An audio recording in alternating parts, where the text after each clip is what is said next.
Damn it, Peter, thanks to you, nobody in this town is vaccinating their kids anymore. Welcome to Watch Mojo. And today we'll be counting down our picks for the top 10 times Family Guy predicted the future. All right, why don't you come up and join me on the stage? Go, go, go, go, go, go, go! Oh my God, oh my God! For this list, we'll be looking at occasions when content from the animated series appeared eerily similar to real-world events that happened after the episodes in question aired. If Family Guy got something right that we lacked the foresight to put on our list, tell us in the comments. Number 10. Antonin Scalia's death. Family Guy likes its what-ifs, and one of them sees Peter in a world where Quagmire married Lois instead of him. When Peter is given an opportunity by Death to change it back, Brian objects when Death tells them that Dick Cheney killed several political figures, including Supreme Court Justice Antonin Scalia. Man, it's been a busy day. Dick Cheney, the chairman of Halliburton, shot Supreme Court Justice Scalia in a hunting accident, and a bullet went right through him and killed Karl Rove and Tucker Carlson. Fast forward 9 real-world years, and Antonin Scalia died in his sleep, likely from heart-related causes. He died in his sleep last night after a day of quail hunting outside El Paso, Texas. His death apparently of natural causes. However, it was the day after he'd gone on a hunting trip. So while Family Guy didn't get the cause right, it's still odd that hunting was involved. Oh my God, Peter, you can't marry Lois. I don't know who any of those people are. Number 9. Brett Ratner's misconduct. In 2007, director and producer Brett Ratner was accused by half a dozen women of sexual harassment and assault. Today, 6 women have accused director-producer Brett Ratner of sexual harassment and misconduct. While Ratner's legal battle over one incident ended without a public resolution, he's effectively been out of work in Hollywood for years, though he has been attempting to make a comeback of late. Family Guy, it turns out, knew the writing was on the wall years earlier in 2012. I hope we're not too late. You should not be out here. Bidding is about to start. What the hell? Stewie! An episode parodying the movie Taken sees Stewie go undercover as an underage girl being bid on by various wealthy men. One of these is announced as being Brett Ratner. I have 50,000. I have 75,000. Thank you, Brett Ratner. He's certainly lucky Liam Neeson wasn't involved. Number 8. Barry Manilow's orientation. Barry Manilow is loved by millions of fans, and some of his biggest fans are in Quahog, with Peter, Joe, Cleveland, and Quagmire all loving his work, even if they're reluctant to admit it. I mean, he's got like one good song. Yeah, I mean, Mandy is not terrible. Yeah, the opening's okay.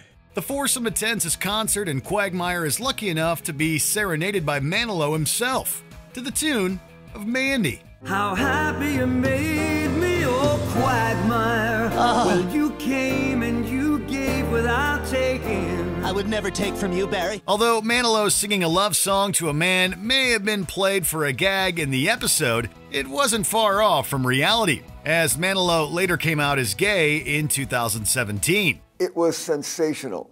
Kate, it was just sensational. And I knew it was going to be all positive because I know these people. Although rumors had long persisted about his orientation. And I like Weekend in New England. Yeah, that's a good one. Looks like we made it. Yeah, it's not bad. Right? I love Barry Manilow. Oh my God, he's the best! Number 7. Charlie Rose's downfall. When Peter inadvertently ruins the career of local newsman Tom Tucker, he compares the anchor's fall from grace to Charlie Rose. A cutaway implies that Rose is doing the news after drinking heavily the night before. Today on CBS This Morning, we'll be talking about how much sleep you need to not be drunk from the night before. That's not what we're talking about. That's what I'm talking about. But little did the Family Guy writers know that Rose would fall much further than reading the news hungover. The veteran journalist fired from CBS News, and PBS terminating their relationship with him amidst an avalanche of sexual misconduct allegations. In 2017, a year after the episode aired, Rose was fired from both CBS and PBS after multiple allegations of sexual harassment going back decades. The show got the fall from grace right, even if how Rose fell differed from their version. We now return to CBS This Morning with Charlie Rose sadly pressed against the window. Coming up this morning, Christmas came early. Number 6. Paul Walker's death. Much like his character Brian O'Connor from the Fast and Furious films, actor Paul Walker was an avid car enthusiast. However, Walker was tragically killed in a high-speed car accident on November 30th, 2013. The deaths of Fast and Furious star Paul Walker and his friend killed in a fiery car accident over the weekend. In an eerie coincidence, earlier that week, Brian Griffin also died in a vehicular-related accident. Both Brians meeting their fate in the same week struck several Family Guy fans as rather spooky. Thank you so much for coming, guys. Brian would be very thankful that you're here. And while Brian Griffin ultimately came back because of time travel, all that could be done for Walker were some fitting and emotional tributes, both in Furious 7 and on Family Guy. It's so hard to say goodbye to yesterday. Number 5. Kevin Spacey's harassment allegations. In 2017, in yet another scandal that erupted from the hashtag #MeToo movement, actor Anthony Rapp came forward with the allegation that fellow actor Kevin Spacey made advances on him when Rapp was underage. Spacey also under fire for his reaction to actor Anthony Rapp's allegations. This sparked several others to come forward with more accusations of similar misconduct. However, back in 2005, Family Guy featured Stewie Griffin accepting money from Brian to go streaking through the mall yelling that he'd escaped from Spacey's basement. Clearly, Family Guy staff had the inside scoop on all Hollywood's unsavory secrets years before the press even got a hold of them. So you're not interested in having sex with Kevin Spacey?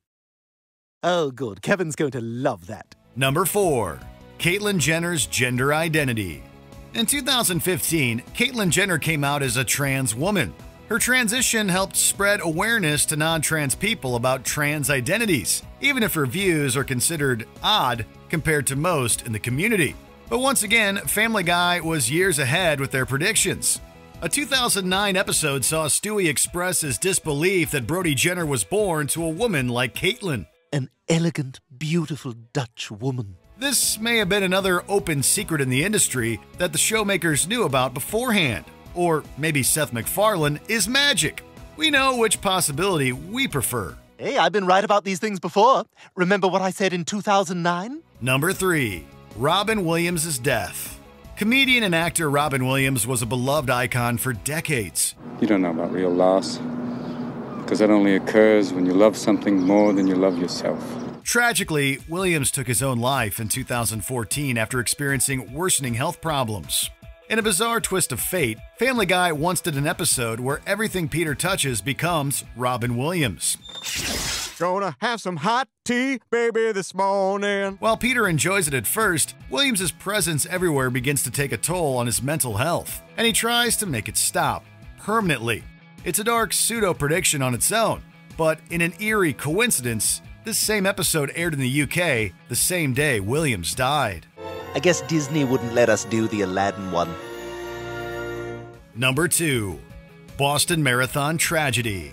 On April 15, 2013, the Boston Marathon suffered a terrorist attack by 2 brothers, whose homemade explosives killed 3 and injured hundreds. Tonight, these streets seem frozen in time. At that moment this afternoon, it was a horrific event that's still shocking years later. However, it's made even more shocking by the fact that Family Guy seemed to foreshadow the event in a cutaway. Peter mentions winning a marathon, and a flashback shows him driving through the runners to win the Boston Marathon. I haven't felt a rush like this since I won that marathon. It's already a dark joke, but with hindsight and the fact that the other parts of the episode see Peter unwittingly become a terrorist, the sight of him causing mass death at the specific city's marathon is downright grim. That was some pretty rough stuff. Before we continue, be sure to subscribe to our channel and ring the bell to get notified about our latest videos. You have the option to be notified for occasional videos or all of them. If you're on your phone, make sure you go into your settings and switch on notifications. Number 1. Quarantine and anti-vaccination movement. In 2016, Family Guy did an episode focused on the anti-vaccination movement. Well, that was before internet chat rooms made everybody an expert. It's a better world now. Lois and Peter persuade the town to forego vaccination, and predictably, all of Quahog is put in quarantine until they can be vaccinated. While the anti-vaxxer crowd certainly predates COVID-19, it's still wild to see that the show predicted this several years before the pandemic began. You happy now, Lois? Because of you, there's a measles epidemic and the whole town is quarantined. The episode essentially boiled down the cycle of quarantines and vaccination refusals that have extended the pandemic across large swaths of the world. Given how frequently they predicted future events, we wonder if the Family Guy writers have been given a shot at something special themselves. It's bad enough you guys aren't vaccinating Stewie. Now you're trying to convince other people to make the same reckless choice? I'm also going to pet a bunch of dogs without asking. Don't do that. We don't like that.